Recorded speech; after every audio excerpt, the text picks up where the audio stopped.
Can you imagine being an opener for the Rolling Stones? Now, one or two things are going to happen. They're going to like you, or people just want you off the stage because they're waiting for the Stones and you're just getting in the way. I don't know, as a dude. I think my first memories of being attracted to the power of music was my mom playing the harmonica. There's this thing, this object that laying on a table was nothing, but when someone picked it up and put it to their mouth, they could make this beautiful music from it. I started picking up the harmonica as my very first instrument, and I realized very quickly that I could play what I heard in my head, but never ever thinking that, okay, like I would make a career out of music. It was just something that intrigued me and interested me. And then I went to boarding school. Monroe was a semi-military academy style school, very strict discipline, all boys, where I met a kid, and this kid's name was Deval. I still remember him. He had a guitar, and he taught me to play a song called Honda. I'm gonna take it to the dead, and I'm gonna tell you what we're gonna do. 12-bar blues, essentially, right? And that's the only song I could play on the guitar. I never really liked the guitar in the beginning because it hurt my fingers to learn to play that song, right? I was really envisioning myself not being a musician, but being a military officer because my uncles were in the military, and that's what I wanted to do. I was only at Monroe for a year, and then my parents, who were living in the United States, immigrated to Canada. So when I came here, it just opened up this whole new world of possibilities for me. There was a music store on St. Clair called Mundinger's Music. And I used to go to Mundinger's and look through the window at the guitars that were inside. I remember that. Hofner, the Gibsons. My brother and myself signed up for lessons, for music lessons. I signed up for drums first, ironically, and my brother signed up for guitar. Then I started picking up his guitar, and within a very short space of time, I was able to play his lessons on the guitar, plus mine on the drums, and I decided to switch to guitar. I realized I had a knack for it. I bought my first guitar by getting a paper route, and I bought an acoustic guitar, and a friend at school, at high school, it was Vaughn Collegiate at the time, introduced me to Jimi Hendrix. Because at the time I was listening to a lot of traditional blues, and like I was listening to 10 Years After, Cream. Clapton was my favorite guitarist up to that point. And then I heard Hendrix. So I'm like, no, this is impossible.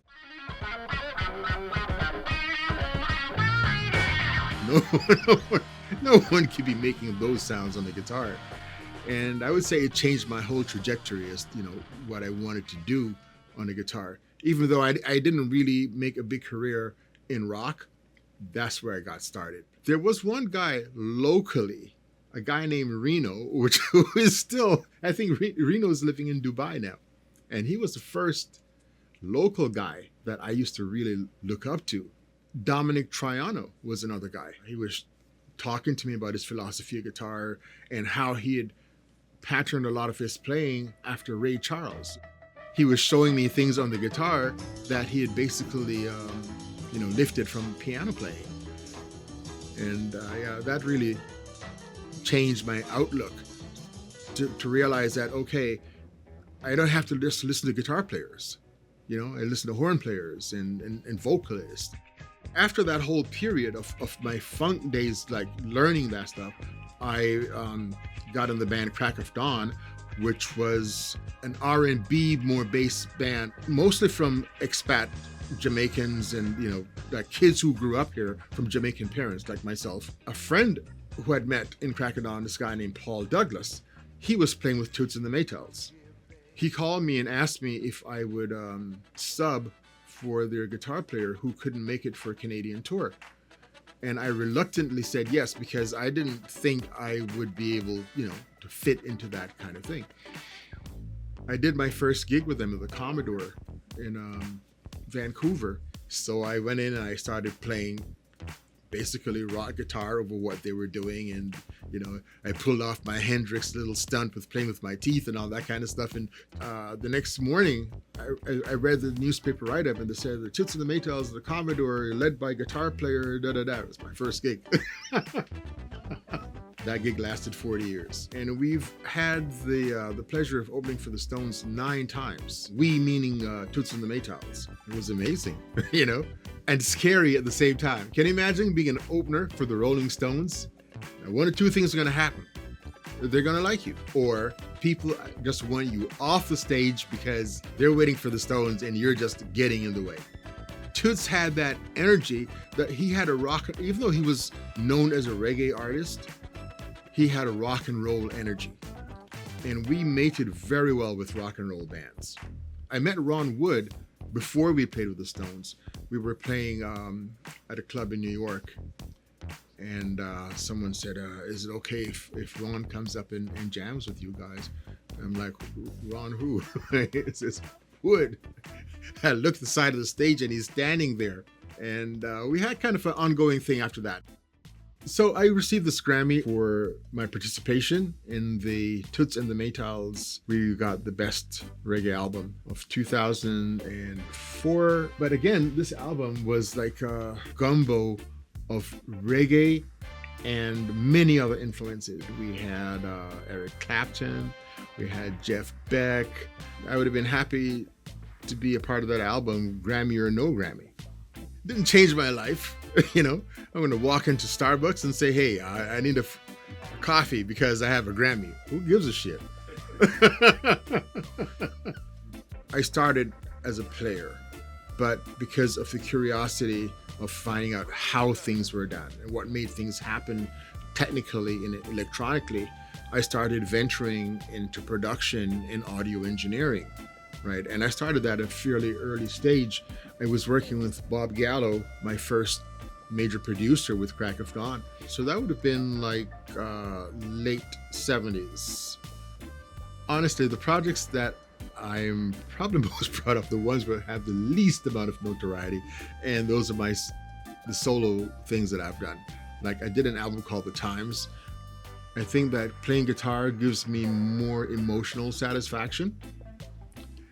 And seeing the completion of a project from the production side gives me more of a sense of accomplishment.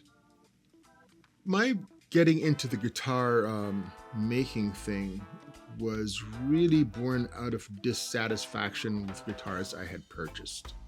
The story's a bit on my website, you can see that. I had been a big lover of the Strat. Why? Because all my heroes played Strats. But there were things about the Strat that I did not like. And depending on the era that the Strat was made in, it would sound different. I wanted the ergonomics of the Strat. I wanted the playability of the Strat, but I didn't want any of those things I did like the hum. It wouldn't stay in tune. You listen to Hendrix play a song, right? And his guitar be out of tune by the time it got to the end because of what he was doing with it. So these were just the things that I wanted to address.